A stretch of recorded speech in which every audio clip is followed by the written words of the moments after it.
Hey guys, in this video, I will show you how to get special shop tickets in Pokemon TCG Pocket. Alright, so let's begin with the video.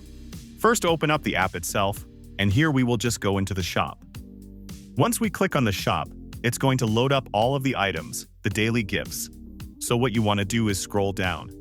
You want to pass these two sections, and you should see a special shop ticket. Here if we click on it, you can see that you can obtain it for 300 of your normal shop tickets. Now if you get this special shop ticket, then you can use it. It is also obtainable by consuming high-rarity cards in My Cards, and it's used to exchange for special accessories or items at the shop. So if you buy a special shop ticket, then here you can use it to make some purchases on the shop. So if you scroll down at the bottom, you will see the special section. And you can spend 12 or 7 or 26 here for different card sleeves, coins, and covers. So that's basically how you can get special shop tickets in Pokemon TCG Pocket. So that's all for this video.